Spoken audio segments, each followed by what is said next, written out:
Assalamualaikum warahmatullahi wabarakatuh. Perkenalkan, aku Ina ya. Aku Alsya. Nah, kali ini kita bakal presentasi surah As-Sajdah ayat 1 sampai 20. Kita bakal membedah surat As-Sajdah ini dari 5 poin. Apa aja, Cak? Yang pertama munasabah ayat, yang kedua relevansi, yang ketiga tafsir ayat, yang keempat asbabun nuzul, dan yang terakhir konsep jihad. Nah, sebelum kita memasuki ke poin pertama terkait asbabun nuzul surah As-Sajdah ini, apa sih, Cak, pengertian asbabun nuzul ini? Asbabun nuzul adalah sebab atau latar belakang turunnya ayat. Berbeda dengan asbabul wurud. Kalau asbabul wurud itu munculnya hadis. Nah, menurut para ulama, Az-Zarqani, As-Sobuni, dan Mana Al-Qattan itu pada dasarnya adalah asbabun nuzul, peristiwa, pertanyaan, atau kejadian yang menjadi latar turunnya ayat Al-Quran untuk menjelaskan suatu hukum atau menjawab persoalan yang akan terjadi. Nah, disclaimer ya teman-teman, perlu dipahami bahwa tidak semua ayat dalam Al-Quran ini memiliki asbabun nuzul, karena ada beberapa ayat yang memang memiliki turun secara khusus dan ada sebagian ayat yang tidak memiliki sebab turun secara khusus, melainkan sebagai petunjuk untuk manusia. Untuk surat As-Sajdah sendiri yang memiliki asbabun nuzul itu hanya terdapat pada 2 ayat 16 dan juga ayat 18. Nah, di dalam surah As-Sajdah ayat 16 itu disebutkan bahwa lambung mereka jauh dari tempat tidurnya. Nah, yang dimaksud itu adalah orang-orang beriman itu rela meninggalkan kenyamanan tidur ini untuk melaksanakan sholat pada malam hari. Nah, yang dimaksud itu bertepatan kepada Rasulullah atau para sahabat yang rajin beribadah pada malam hari untuk melaksanakan sholat.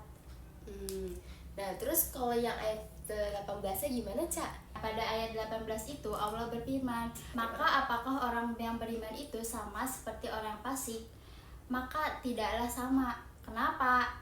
Karena orang yang beriman itu berbeda dengan orang yang fasik. Orang yang fasik itu adalah durhaka kepada Allah. Perbedaan tersebut terlihat dari sikap, perilaku, atau balasan yang akan diterima di akhirat. Oke. Nah, selanjutnya kita bakal masuk ke poin 2, yakni tafsir ayat surat As-Sajdah ayat 1 sampai 20. A'udzubillahi minasyaitonirrajim. Bismillahirrahmanirrahim. Alif Lam Mim. Tanzilul kitabi la raiba fihi min rabbil alamin. Yang artinya, turunnya Al-Quran itu tidak ada keraguan padanya, yaitu dari Tuhan seluruh alam. Surah As-Sajdah diawali dengan huruf muqatta'ah, Alif Lam Mim, yang oleh banyak ulama dipahami sebagai simbol kemukjizatan Al-Quran. Meskipun Al-Quran menggunakan bahasa Arab yang dikenal manusia, tidak ada seorang pun yang mampu menandingi keindahan, struktur, dan kedalaman maknanya. Hal ini menunjukkan bahwa Al-Quran merupakan wahyu yang bersumber dari Allah. Pada ayat kedua ditegaskan bahwa Al-Quran tidak mengandung keraguan, la raiba fi, dan berasal dari Rabbal Alamin, Tuhan seluruh alam. Pernyataan ini sekaligus menjadi bantahan terhadap keraguan kaum musyrik serta pengukuhan terhadap kerasulan Nabi Muhammad. Secara tematik, pembukaan ini juga sejalan dengan surah lain seperti Al-Baqarah dan Ali Imran yang sama-sama diawali huruf muqatta'ah. Am yaquluna iftarah bal huwal haqqu min rabbika litunzira qauman ma atahum min nadhirin min qablika la'allahum yahtadun. Yang artinya, tetapi mengapa mereka orang kafir mengatakan dia Muhammad telah mengadakan-adakannya?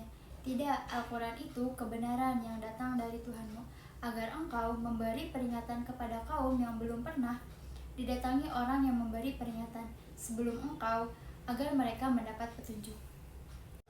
Ayat ini membantah tuduhan kaum musyrik yang mengatakan bahwa Nabi Muhammad mengada-ngadakan Al-Quran. Al-Quran menegaskan bahwa kitab ini adalah kebenaran dari Tuhan yang diturunkan sebagai peringatan bagi masyarakat Arab yang telah lama tidak menerima Nabi. Istilah raib tidak sekedar berarti keraguan biasa, tetapi juga prasangka negatif dan kecurigaan yang tidak berdasar. Al-Quran tidak menolak sikap kritis yang konstruktif, tetapi menolak keraguan yang lahir dari sikap permusuhan. Ayat ini juga menjelaskan bahwa Nabi Muhammad diutus kepada masyarakat yang mengalami masa kekosongan Nabi atau fatrah sejak masa Nabi Ismail alaihissalam. Oleh karena itu, risalah Islam hadir untuk menghidupkan kembali ajaran tauhid yang telah menyimpang di kalangan masyarakat Arab. Allahulladzi khalaqas samawati wal arda wa ma bainahuma fi sittati ayyamin thumma istawa 'alal 'arsy ma lakum min dunihi min waliyyin wa la syafi' afala tatadhakkarun. Yang artinya, Allah yang menciptakan langit dan bumi dan apa yang ada di antara keduanya dalam 6 masa. Kemudian dia bersamaya di atas arsy. Bagimu tidak ada seorang pun penolong maupun pemberi syafaat selain dia. Maka apakah kamu tidak memperhatikan? Ayat ini menegaskan bahwa Allah adalah pencipta langit, bumi, dan seluruh isinya dalam 6 masa. Para ulama berbeda pendapat mengenai makna 6 hari. Ada yang memahami secara literal sebagai 6 hari seperti perhitungan manusia. Ada pula yang menafsirkannya sebagai fase atau periode kosmik, karena konsep hari dalam Al-Quran dapat memiliki makna yang lebih luas. Setelah penciptaan, disebutkan bahwa Allah bersemayam di atas arsy dalam lafaz istawa alal arsy. Dalam tafsir terdapat 2 pendekatan. Yang ulama salaf itu memahaminya sebagai melafaz tanpa menanyakan hakikat atau tafwid. Dan ulama khalaf menafsirkannya secara metaforis sebagai simbol kekuasaan dan pengaturan Allah atas alam semesta. Ayat ini juga menegaskan bahwa tidak ada penolong dan pemberi syafaat selain Allah kecuali dengan izinnya, sebagai bantahan terhadap keyakinan kaum musyrik yang bergantung pada perantara selain Allah. Yudabbirul amra minas samaa'i ilal ardi thumma ya'ruju ilayhi fi yawmin kana miqdaruhu alfa sanatin mimma ta'uddun. Yang artinya, dia mengatur segala urusan dari langit ke bumi. Kemudian, urusan itu naik kepadanya dalam 1 hari, yang kadar lamanya adalah 1000 tahun menurut perhitunganmu. Dzalika alimul ghaibi wasyahadatil azizur rahim. Yang artinya, yang demikian itu ialah Tuhan yang mengetahui yang gaib dan yang nyata, yang maha perkasa, maha penyayang.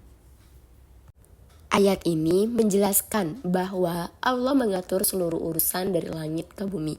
Kemudian, semua urusan itu kembali kepadanya dalam 1 hari yang kadarnya setara dengan 1000 tahun menurut perhitungan manusia. Makna penting dari ayat ini, Allah secara aktif mengatur sistem alam semesta. Ada kata yudabbir yang menunjukkan pengaturan yang memperhitungkan hasil akhir secara sempurna. Dan penyebutan 1000 tahun menunjukkan relativitas waktu dalam perspektif ketuhanan, bukan angka matematis yang kaku. Ayat ini juga menegaskan sifat Allah sebagai alim al-ghaib wa ashhadah, maha mengetahui yang gaib dan nyata, al-aziz, maha perkasa, ar-rahim, yang maha penyayang. Dan gabungan sifat ini menunjukkan bahwa kekuasaan Allah selalu berjalan bersama dengan rahmat-Nya. Alladzi ahsana kulla syai'in khalaqahu wa bada'a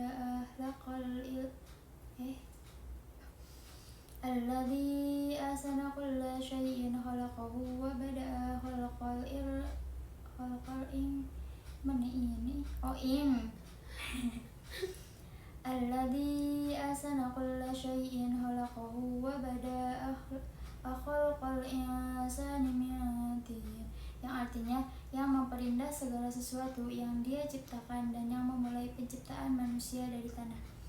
Tsumma ja'ala naslahu min sulalatin min ma'in mahin. Yang artinya, Kemudian dia menjadikan keturunannya dari saripati air yang hina atau air mani. Satu lagi.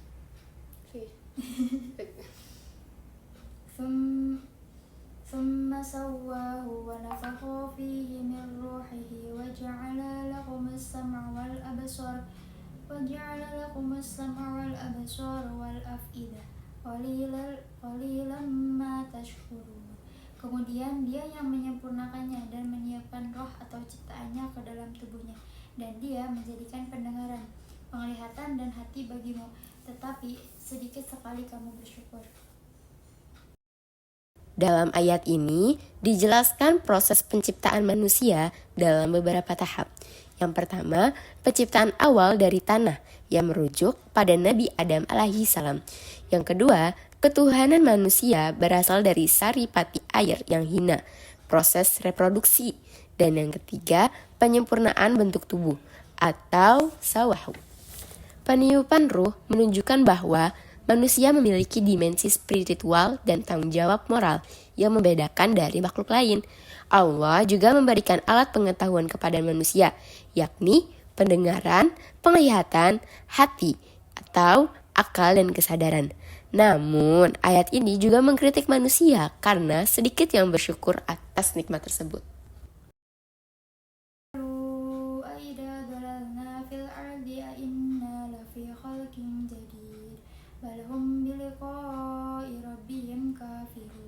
Yang artinya, dan mereka berkata, apakah bila kami telah lenyap atau hancur di dalam tanah, kami benar-benar akan berada dalam ciptaan yang baru.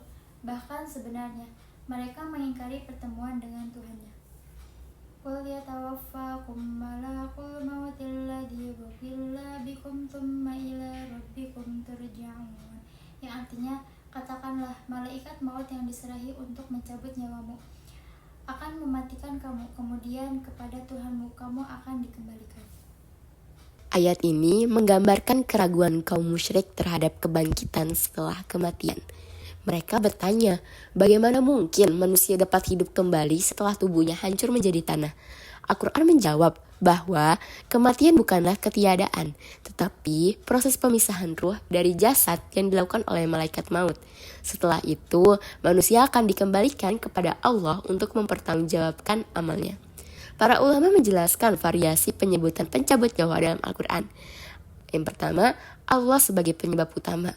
Yang kedua, malaikat maut sebagai pelaksana utama. Yang ketiga, para malaikat lainnya sebagai pembantu.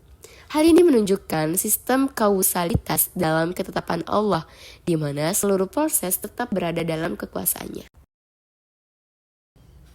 Walau taro idil mujrimuna nakisu ru'usihim inda rabbihim Rabbana absurna wa sami'na farji'na na'mal sholihan inna muqinun. Yang artinya, dan alangkah ngerinya jika sekiranya kamu melihat orang-orang yang berdosa itu menundukkan kepala di hadapan Tuhannya. Mereka berkata, ya Tuhan kami telah melihat dan mendengar, maka kembalikanlah kami ke dunia. Niscaya kami akan mengerjakan kebajikan. Sungguh kami adalah orang-orang yang yakin. Ayat ini menggambarkan kondisi para pendosa pada hari kebangkitan. Mereka digambarkan menundukkan kepala dalam lafaz naqisu ru'usihim di hadapan Allah sebagai simbol kehinaan, ketakutan, dan penyesalan. Mereka mengakui bahwa kini mereka telah melihat dan mendengar kebenaran, lalu memohon agar dikembalikan ke dunia untuk beramal soleh. Namun, pengakuan tersebut muncul setelah realitas akhirat terlihat jelas, bukan karena iman yang tulus saat di dunia. Ayat ini juga menegaskan bahwa kesadaran yang datang setelah hari kebangkitan tidak lagi bermanfaat, karena masa ujian telah berakhir. Narasi ini menjadi peringatan agar manusia memanfaatkan kesempatan hidup di dunia sebelum kebenaran tersingkap secara nyata. Walau syi'na la'atayna kulla nafsin hudaha walakin haqqal qawlu minni la'amla'anna jahannama minal jinnati wan nasi ajma'in. Yang artinya, dan jika kami menghendaki, niscaya kami berikan kepada setiap jiwa petunjuk baginya. Tetapi telah ditetapkan perkataan atau ketetapan dariku, pasti akan aku penuhi neraka jahanam dengan jin dan manusia bersama-sama. Pada ayat ini dijelaskan hubungan antara kehendak Allah dan kebebasan manusia. Allah menyatakan bahwa jika Dia menghendaki, setiap manusia bisa saja diberi petunjuk secara paksa. Namun Allah menjadikan kehidupan sebagai arena ujian, sehingga manusia dan jin diberi kebebasan memilih antara iman atau kufur. Karena adanya pilihan tersebut, maka pahala dan siksa menjadi konsekuensi dari pilihan moral manusia. Pernyataan bahwa neraka akan dipenuhi oleh jin dan manusia bukanlah ketidakadilan, tetapi hasil dari keputusan dan perbuatan mereka sendiri. Ayat ini juga berkaitan dengan kisah pembangkang iblis yang berjanji menyesatkan manusia, kecuali hamba-hamba Allah yang ikhlas. Fadhuqu bima nasitum liqa'a yaumikum hadza inna nasinakum wadhuqu 'adzabal khuldi bima kuntum ta'malun. Yang artinya, maka rasakanlah olehmu azab ini disebabkan kamu melalaikan pertemuan dengan harimu ini atau hari kiamat.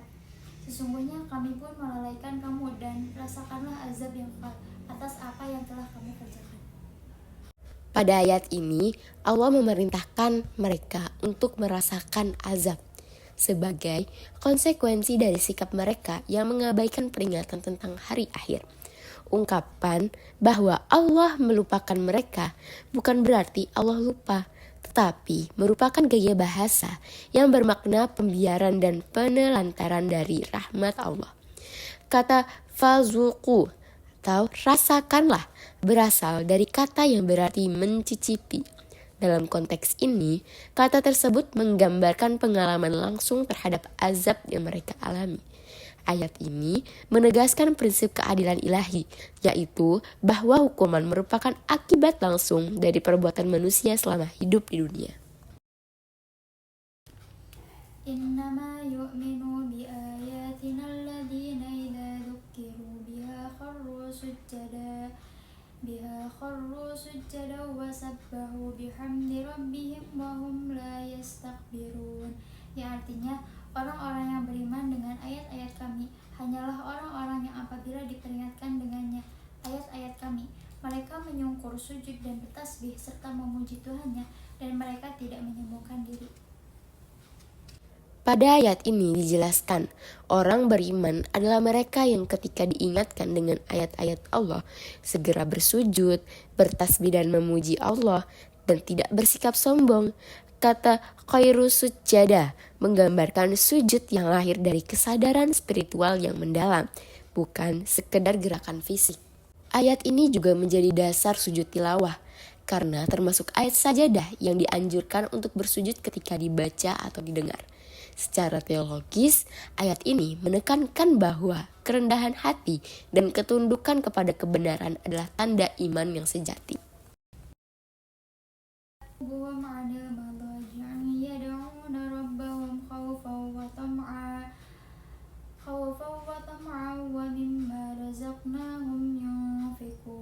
Yang artinya, lambung mereka jauh dari tempat tidurnya. Mereka berdoa kepada Tuhannya dengan rasa takut dan penuh harap, dan mereka menginfakkan sebagian dari rezeki yang kami berikan kepada mereka. Pada ayat ini digambarkan kebiasaan spiritual orang beriman, yaitu bangun malam untuk beribadah, berdoa kepada Allah dengan rasa takut, khauf dan harap raja, menginfakkan sebagian rezeki.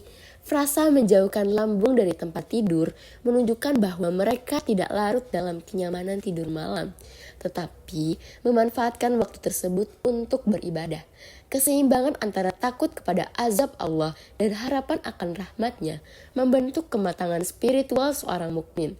Ayat ini juga menegaskan bahwa iman tidak hanya bersifat spiritual, tetapi juga diwujudkan dalam kepedulian sosial melalui sedekah dan infak.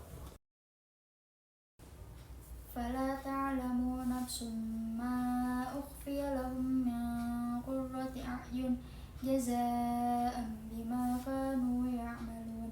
Yang artinya, maka tidak seorang pun mengetahui apa yang disembunyikan untuk mereka yaitu bermacam-macam nikmat yang menyenangkan hati sebagai balasan terhadap apa yang mereka kerjakan.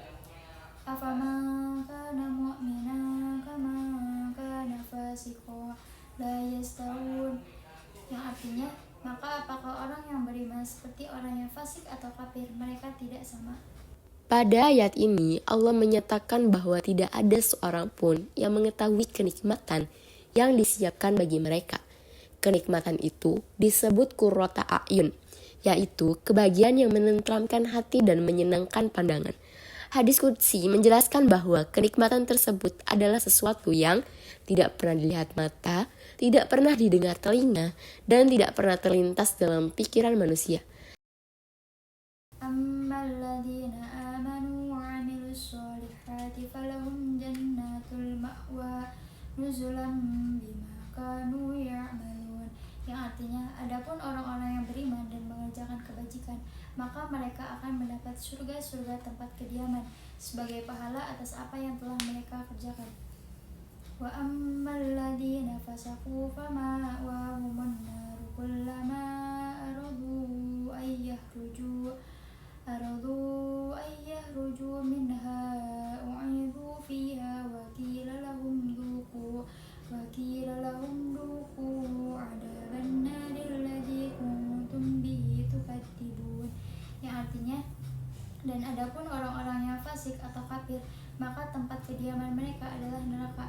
Setiap kali mereka hendak keluar darinya, mereka dikembalikan lagi ke dalamnya, dan dikatakan kepada mereka, rasakanlah azab mereka yang dulu kamu dustakan.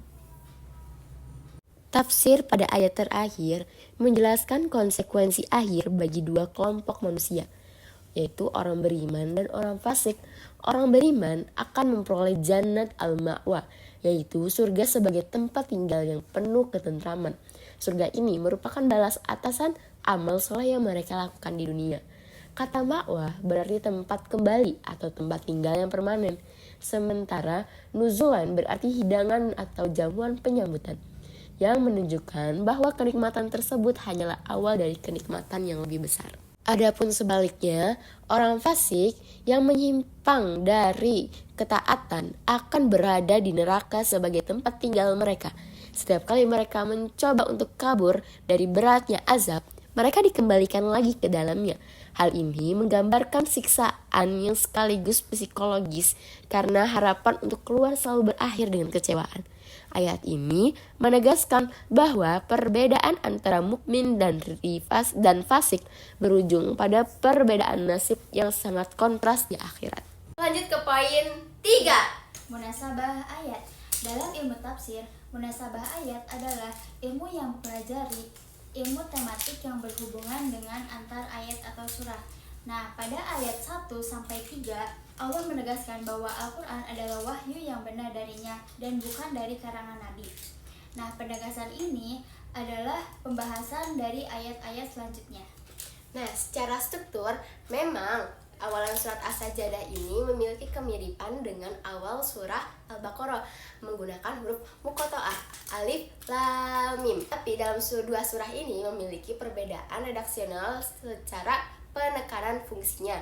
Yang surat Al-Baqarah ini kan diturunkan di Madinah. Jadi penekanan Al-Quran ini itu sebagai petunjuk kepada orang-orang yang beriman. Sedangkan surat As-Sajdah ini diturunkan di kota Mekah. Sehingga wahyu tersebut menunjukkan bahwa Al-Quran ini berasal dari Tuhan semesta alam min Rabbal Alamin. Nah, hal ini guna merespon keraguan-keraguan masyarakat di sana yang saat itu belum menyembah Allah Subhanahu wa Ta'ala. Kemudian ayat 4-9 memiliki munasabah yang sama-sama menjelaskan tanda-tanda kekuasaan Allah melalui penciptaan langit, bumi, dan manusia. Penciptaan itu menjadi bukti bahwa Allah memiliki kekuasaan yang penuh. Adapun ayat 10-14 memiliki korelasi membahas sikap orang-orang yang mengingkari hari kebangkitan. Padahal jika Allah mampu menciptakan manusia pertama kali, Dia juga mampu menghidupkan orang yang mati. Dan yang terakhir pada ayat 15-20 dijelaskan ciri-ciri orang yang beriman, seperti tunduk kepada Allah, rajin beribadah, dan bersabar. Allah menjanjikan balasan untuk mereka dan kebahagiaan untuk mereka. Selanjutnya poin keempat, relevansi ayat. Kita ketahui bahwa ayat As-Sajdah 1-20 ini memiliki relevansi dalam kehidupan nyata. Nah, ayat ini tidak hanya menjelaskan terkait ibadah, tetapi tentang petunjuk hidup bagi manusia dalam memaknai makna kehidupan. Contohnya seperti ayat 1 sampai ayat 3. Nah, di sini dijelaskan bahwa Al-Quran ini merupakan wahyu dari Allah Subhanahu wa Ta'ala, Tuhan seluruh alam, yang mengarahkan kita untuk menjadikan Al-Quran itu sebagai pedoman hidup. Selanjutnya ada ayat 6-9 yang memiliki relevansi dalam kehidupan, bahwa Allah ini telah menciptakan manusia dan meniupkan ruh kepadanya. Ini menunjukkan bahwa manusia ini merupakan makhluk yang paling mulia, memiliki tanggung jawab dalam menjalani kehidupan di dunia. Nah, selanjutnya ada ayat 10 sampai ayat 13. Nah, di ayat ini dijelaskan bahwa perbuatan manusia ini pasti akan dimintai pertanggungjawabannya, sehingga itu mengarahkan kepada kita untuk berhati-hati dalam bersikap, dalam mengambil tindakan selama di dunia. Kemudian yang terakhir ada ayat 14 sampai ayat 20 yang memiliki relevansi kehidupan, bahwa kita itu diingatkan untuk bersujud kepada Allah Subhanahu wa Ta'ala, atau upamanya untuk bersyukur kepada Allah Subhanahu wa Ta'ala sebagai bentuk ketaatan, kepatuhan, kerendahan hati, sebagai bentuk hamba yang taat kepada Allah. Oke, lanjut yang ke poin kelima, yaitu konsep jihad.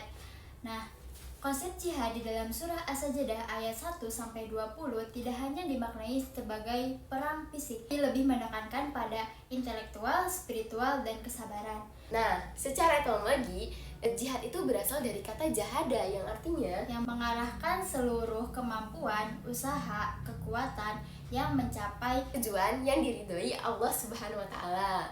Dalam ayat 1-3, jihad digambarkan sebagai upaya untuk mempertahankan kebenaran wahyu dari Tuhan kaum musyrik. Hal ini menunjukkan bahwa jihad intelektual itu bisa melalui ilmu dan argumentasi untuk membela kebenaran Al-Quran. Selanjutnya ayat 4-11, jihad diwujudkan melalui perenungan terhadap penciptaan alam semesta dan manusia sebagai bentuk penguatan iman kepada Allah serta keyakinan dalam hari kebangkitan. Jihad juga berarti kesabaran dan keteguhan dalam mempertahankan iman di tengah keraguan dan penolakan kaum musyrik. Konsep jihad dalam ayat ini terlihat pada ayat 15-16 yang menggambarkan orang-orang yang beriman yang bersujud kepada Allah dan bangun pada malam hari untuk beribadah. Hal ini menunjukkan jihad melawan hawa nafsu dan meninggalkan kenyamanan demi kedekatan diri kepada Allah Subhanahu wa Ta'ala. Nah, mungkin cukup sekian bedah surat As-Sajdah ayat 1-20. Mohon maaf bila ada kesalahan, kekeliruan. Mohon maaf lahir batin. Terima kasih dan Assalamualaikum warahmatullahi wabarakatuh. Iya.